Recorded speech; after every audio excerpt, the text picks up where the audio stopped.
આપનું શું અવલોકન છે? આપે રિઝવાનભાઈને સાંભળ્યા, આપે આ મામલાનો અભ્યાસ કર્યો છે, આપનું શું માનવું છે?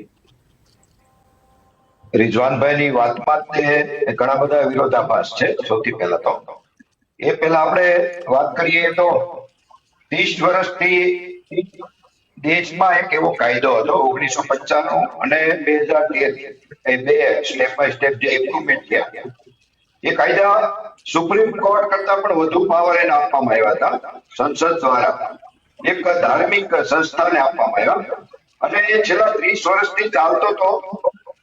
એ છેલ્લી સત્તાધારી પાર્ટી ભાજપને પણ ધ્યાનમાં ન આવ્યું, અને આગળ જેને આ કાયદો લાવ્યા છે કોંગ્રેસ, એને પણ આની ગંભીરતા નથી આવી.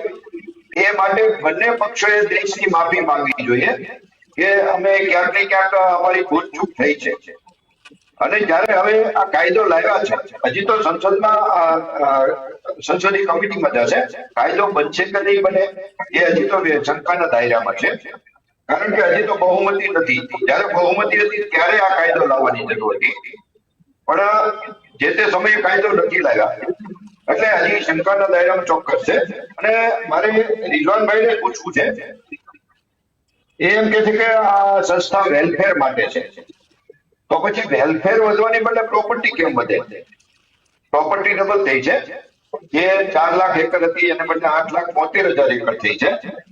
પછી જકાતની વાત છે, કપોળ આપણે જે ધર્મ મુજબ જકાત આવતી,